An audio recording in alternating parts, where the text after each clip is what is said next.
والسابقون الأولون من المهاجرين والأنصار والذين اتبعوهم بإحسان رضي الله عنهم ورضوا عنه.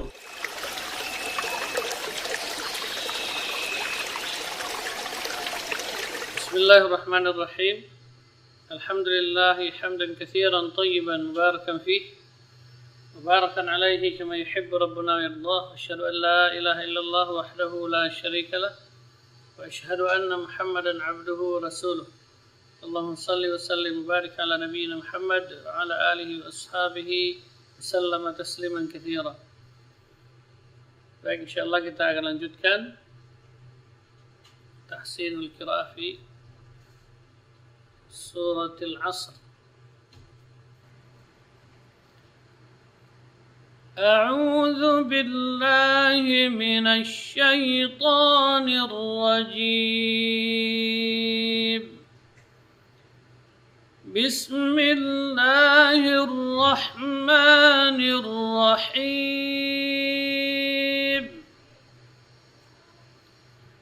والعصر. Wa, huruf waw keluar dari dua bibir. Wal asr. Kemudian lam di sini itu huruf tawassut, jadi tidak tertahan ketika dia sukun. Wal asr. Kemudian ain juga demikian, termasuk huruf tawassut yang keluar dari tengah-tengah tenggorokan. Kemudian di sini dua sukun, yaitu sad dengan ra. Kedua-duanya huruf tebal karena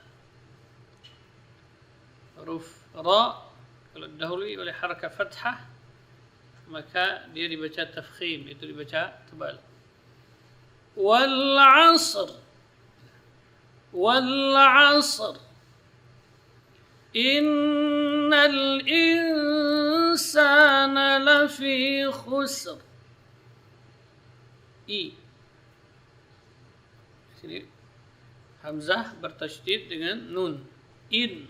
Jadi tidak bercampur suaranya, harus jelas. Innal insana in. Kemudian nun mati ketemu dengan sin, ikhfa. Karena sin huruf tipis, maka ikhfanya di sini dibaca tipis, yaitu tarqiq. Innal insana lafi khusr. Khu. Ya. Kha termasuk huruf rakhawah, keluar dari ujung tenggorokan. Kemudian di sini juga dua sukun, yaitu sin dengan ra.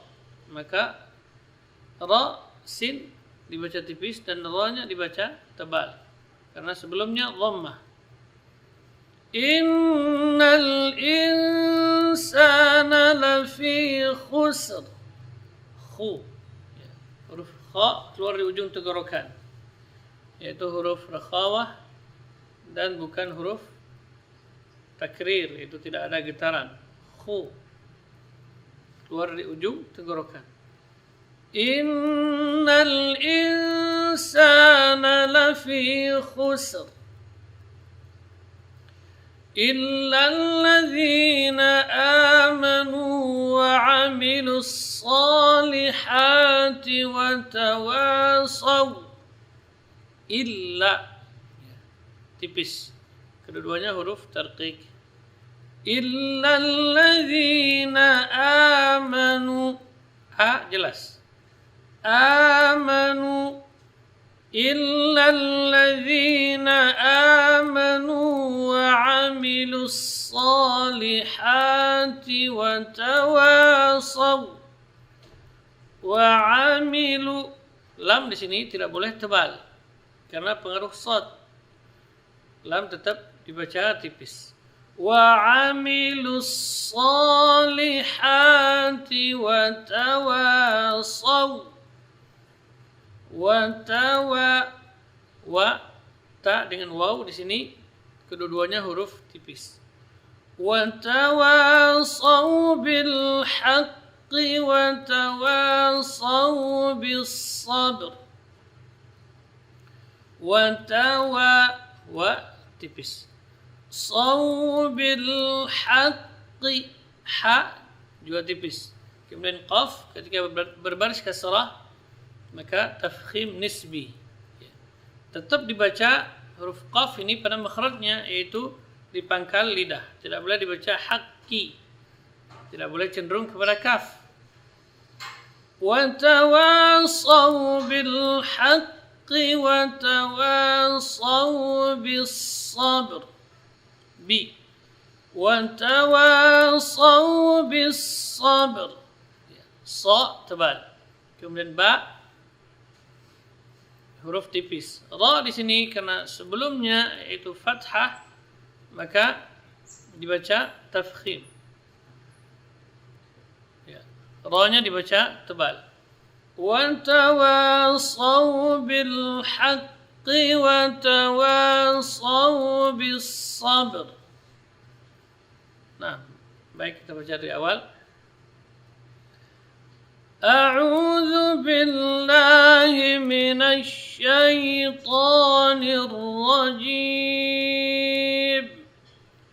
بسم الله الرحمن الرحيم والعصر إن الإنسان لفي خسر إن الإنسان لفي خسر إلا الذين آمنوا وعملوا الصالحات وتواصوا بالحق وتواصوا بالصبر. Baik, demikian. Wallahu ta'ala a'lam. Sallallahu ala nabiyina Muhammad.